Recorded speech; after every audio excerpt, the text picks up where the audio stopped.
Hello friends, एक बार फिर से आप सभी का हमारे चैनल पर स्वागत है। तो आज की इस वीडियो में आपको बताने वाले बीपीएससी टीआरई का एग्जामिनेशन फॉर्म किस तरह से आप लोगों ने भरना है।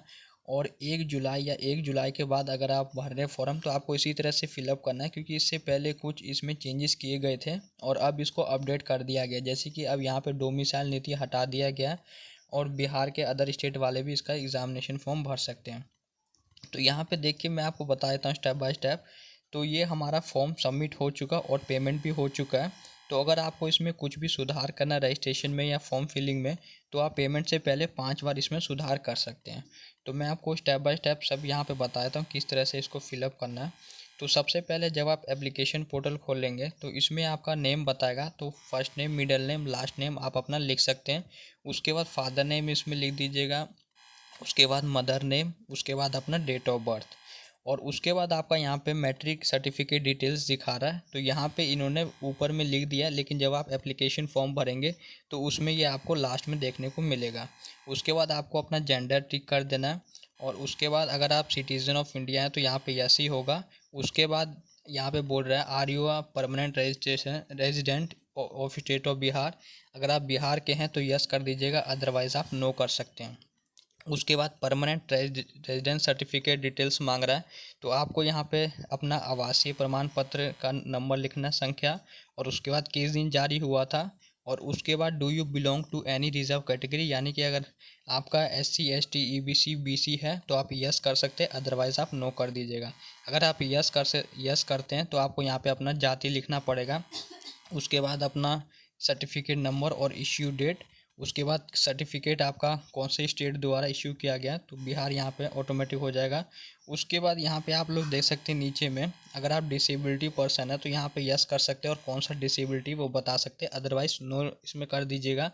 उसके बाद यहाँ पे डिक्लेरेशन हो जाएगा ऑटोमेटिक। उसके बाद यहाँ पे बताया जा रहा है कि अगर आप पहले से पूर्व में टीचर हैं तो यस कर दीजिएगा, अदरवाइज़ आप नो कर सकते हैं। और उसके बाद इसमें एक्स सर्विसमैन अगर आप हैं, रिटायर्ड हैं, तो आप यस कर सकते हैं, अदरवाइज़ नो। या फ्रीडम फाइटर के ग्रैंड डॉटर या ग्रैंड सन है तो यस कर सकते हैं, अदरवाइज इसमें नो कर दीजिएगा। उसके बाद मोबाइल नंबर और ईमेल आईडी मांगेगा।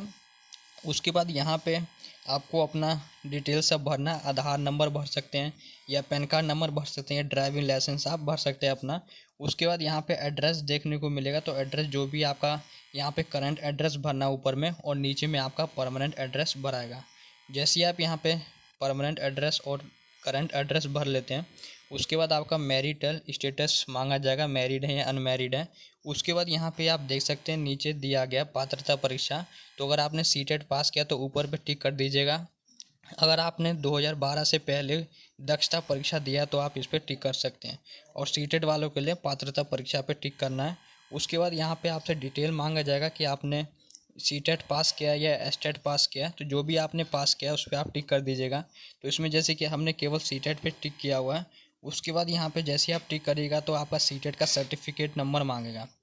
तो यहाँ पे देखिए, हमने यहाँ पे NA लिखा हुआ है, क्योंकि सर्टिफिकेट नंबर पे सर्टिफिकेट नंबर नहीं लिखा रहता है। और उसके बाद इसलिए आप यहाँ पे NA कर सकते हैं, नॉट अवेलेबल। उसके बाद इश्यू डेट, जारी किस दिन जारी किया गया था आपका सर्टिफिकेट, तो यहाँ पे आप डेट लिख सकते हैं। उसके बाद यहाँ पे स्टेट पेपर 1 अगर आपने दिया है तो उसका सर्टिफिकेट नंबर और इश्यू डेट आप लोग लिख सकते हैं। उसके बाद यहाँ पे आगे देख सकते हैं, तो यहाँ पे इस तरह से 3 आपको डिटेल्स मांगा जाएगा, जो भी आपका प्रशैक्षणिक योग्यता है। तो जैसे कि अगर आपने B.Ed किया है तो आप इस पे जा सकते हैं। अगर आपने कंप्यूटर या कुछ किया तो दूसरे ऑप्शन पे, या संगीत विषय तीसरे ऑप्शन पे आप लोग जा सकते हैं। उसके बाद यहाँ पे सब्जेक्ट पूछा जाएगा आपसे, उर्दू, बांग्ला या सामान्य। तो आप सामान्य पे क्लिक कर सकते हैं या उर्दू बांग्ला भी कर सकते हैं, जो भी आपको अच्छा लगे। उसके बाद जैसे ही आप आगे जाइएगा इसके, तो आपसे मांगा जाएगा कि 1 से 5 के लिए आप कौन सा यहाँ पे एलिजिबिलिटी आपका। तो जैसे कि हमने यहाँ पे किया था कि 50% मार्क्स था स्नातक में, और यहाँ पे B.Ed किया हुआ था, उसका परीक्षा दिया हुआ था, लेकिन रिजल्ट अभी तक आया नहीं है। तो यहाँ पे आप इस तरह से स्व घोषणा भी कर सकते हैं कि आपका परीक्षा ले लिया गया 31 अगस्त से पहले और आपका परीक्षा जारी नहीं किया गया। उसके बाद आप अपना ग्रेजुएशन का डिटेल्स इसमें फिलअप कर सकते हैं, और आपको यहाँ पे 1500 मार्क्स का दे सकते हैं। उसके बाद यहाँ पे जो भी आपका एलिजिबिलिटी क्राइटेरिया उसके अनुसार यहाँ पे टिक कर दीजिएगा। इसमें DLED सबका भी ऑप्शन देगा। उसके बाद आपको यहाँ पे पोस्ट प्रियोरिटी पे टिक कर देना है, यहाँ पे 1 1 लिख देना है इसमें। उसके बाद यहाँ पे आपको 3 डिस्ट्रिक्ट चूज़ करना होता है। उसके बाद यहाँ पे आपका जो भी आइडेंटिफिकेशन मार्क है वो आप इस पर अपना बता सकते हैं। उसके बाद यहाँ पे आपको फ़ोटो और सिग्नेचर अपलोड करना पड़ेगा। तो याद रहे, जो आपको फ़ोटो अपलोड करना है वो लाइव वेब कैम से अपलोड करना पड़ेगा। इसको आप लोग कर सकते हैं और इसको आप लोग मॉल से भी कर सकते हैं, लेकिन आपको एक एप्लीकेशन होता है वो डाउनलोड करना पड़ेगा मॉल से, और कंप्यूटर को या लैपटॉप को कनेक्ट करना पड़ेगा। उसके बाद सिग्नेचर अपलोड कर सकते हैं इंग्लिश और हिंदी में। उसके बाद यहाँ पे आप लोग पेमेंट कर सकते हैं। तो आप लोग देख सकते हैं यहाँ पे 750 रुपीज़ लग रहा है। BC EBC के लिए, SC ST के लिए शायद कम लग रहा हो, तो BC EBC के लिए 750 रुपीज़ है।